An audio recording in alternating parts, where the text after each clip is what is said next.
This is Dr. Sean Olive. He is massively responsible for the way a lot of your headphones and in-ear monitors sound like today. And this is what he tweeted out just a short while ago.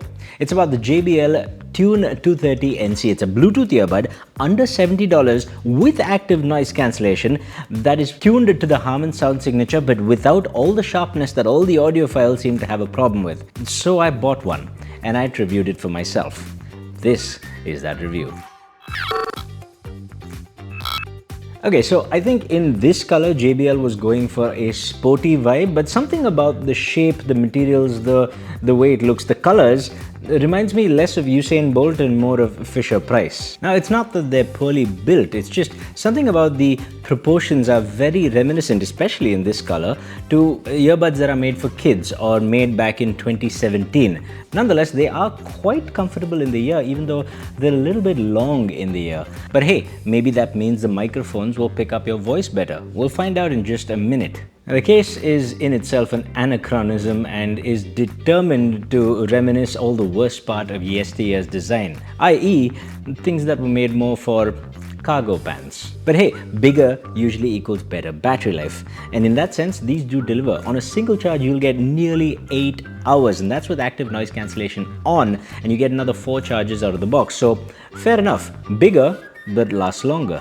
Now, I do like that the LEDs on the case tell you how much battery there is, but the LEDs on the earbud only tell you Bluetooth pairing status. If you want to know about the battery life, that's in the notification shade or in the app itself. And before we get to the app, you should know that it does not have in-ear detection, has no way of knowing that it's in your ear. So if you remove it and the music keeps playing, the music will keep playing and the battery will keep running down. Similarly, you can't just pick up a call just by putting it in your ear.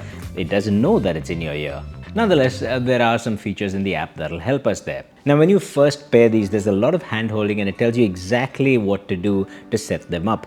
In fact, if you don't know anything about Bluetooth earbuds, then this has got your back. It's one of the nicest setup processes that I have been through so far. Once you do have it set up, you've got the app and you've got a bunch of nifty features. Like, for example, you can set it to turn off automatically after 15 minutes of idle. You can also set up your Google Assistant or Amazon Alexa as you see fit. You've also got the option to find your buds should you lose them. Now, it doesn't use any location-based finding, but instead it just plays a loud, and I mean really loud tone through the earbuds, and then you can make like a bat and home in on your device. There's also this smart audio and video option. Smart audio promises to give you the best quality audio. Honestly, between you and me, I didn't really hear a difference. Now, smart video, on the other hand, promises to reduce latency. Specifically, they use the word lip syncing, and that leads me to believe that they might be maybe trying to follow the European Broadcast Union's lip syncing standards. So within, I believe, 60 milliseconds or 40 milliseconds before or after what you see on the video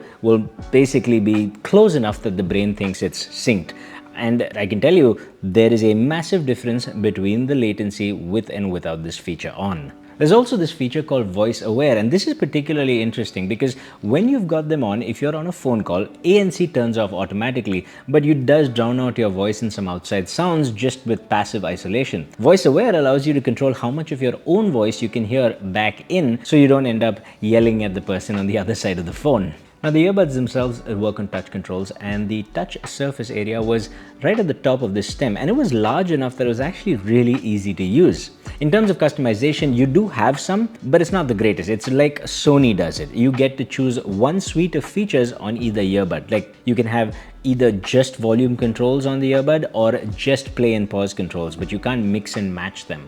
So it's limited, but it's there. And finally, you get to switch between ANC modes and you have that equalizer, but that brings us to the fun bit, the sound quality. Now, first of all, ANC performance. Compared to the Soundpeats Life, which I think is a fantastic value for under $50, this for under $70 gives you a noticeable improvement in active noise cancellation.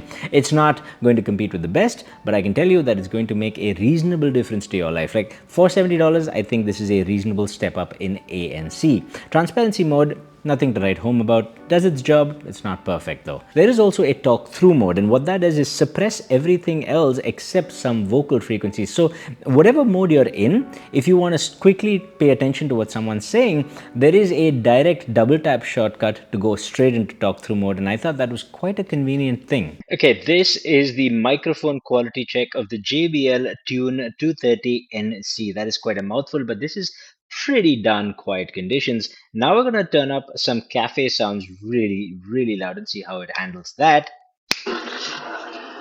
This is the JBL Tune 230NC with cafe sounds. What do you think? I'm moving my head around so that the sound hits the earbuds in different directions. And I'm speaking a little loudly. Now I'm speaking a little softly like I would normally speak.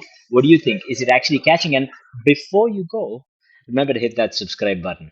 Thanks. But what about actual sound quality? Well, they do deliver in some areas. Like they are in fact tuned to the Harman sound curve, but without some of that sharpness in the lower treble, and that's a very nice thing. However, they do have some serious limitations we should talk about. For example, when I was listening to Foolish Games or Who Will Save Your Soul by Jewel, they ended up sounding a lot nicer than my previous recommendation of the Soundpeats Life. They are a bit more expensive, but they just sound more natural in tonality, and a lot of sounds didn't have those hard edges that I found in the Soundpeats Life. On the other hand, when I was listening to tracks like CeeLo Green's Getting Grown, well, the Soundpeats Life was more fun simply because it delivers a tighter, punchier bass. Now, the JBL has a lot of bass. It's not lacking, but it's just one big mush. It's not well defined, and there's no detail. Now, I'm not going to go into heavier tracks because I think neither of these Bluetooth IEMs handle those very well. They're okay, but they're not great. I would say this is more for easy listening.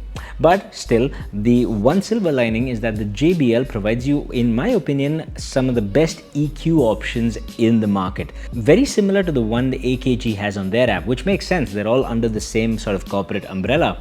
But this EQ is really robust. You can do a lot with it, and it has some presets that also work pretty well. You can get a more studio reference sound if you want. You can get something a little more fun. It's up to you. Overall, I'd say for sound quality at this price, I think the JBL is a significant step up in terms of naturalness and tonality than the Soundpeats Life, but it's not perfect. So then the big question is it worth buying at $70? Well, the way I see it, in the Bluetooth IEM space, like I said, the Soundpeats Life, my recommendation for under $50 is very good, but requires a lot of EQ for the sound. Nonetheless, it gives you a decent amount of ANC as well. But for $20 more, I can tell you for a fact that the JBL gives you a noticeable improvement in active noise cancellation, a better overall setup process, just a little more polish with respect to the app and with respect to the features. Plus, it's got a low latency mode, just like the Soundpeats, and it's got a more natural sounding tonality. It's just a better tuned device overall, requiring less EQ out of the box, and therefore, I could almost recommend this to a lot of people. So why wouldn't I? Well, there's a couple of reasons. Number one, it's just the styling, the size of it is definitely reminiscent of something from a few years ago. And if there's one thing JBL could and probably should change, it's the proportions of both the case and the earbuds, and I think instantly they'll have a much more palatable device for this year. Nonetheless, there is another issue. I made an entire video comparing Bluetooth earbuds from $20 to $300, and you can go check it out. I'll put the link somewhere here. My conclusion was that the sweet spot is $100 to $150, and that's not too far off the $70 asking price. If I'm being honest, I would any day recommend that people spend a little more money, get out of the $70 price point, get to the $100 to $130, $40 price point, because there are a lot of IEMs today in that price point that nail value for money proposition. Plus, there are a lot of more expensive earbuds that are quite often found at discounts in that price range. Things like the Soundcore Liberty 3 Pro, the Sony LinkBuds S, the One More Evo, and so on and so forth. There are a lot of good options in that price point. If this was $50, then this would be the new king over the Soundpeats Life just on performance alone. But because it's $70, I'd say yes, if $70 is strictly your budget, this is a viable option that gives you some pretty good features and some pretty good performance overall. But I would still recommend that you stretch your budget a little bit more and go for something that's not leaving anything on the table. That, ladies and gentlemen, is the JBL Tune 230NC, and I'll see you in the next one. By the way, thanks for 5,000 subscribers. Stay happy, stay peaceful, stay colorful. Namaste.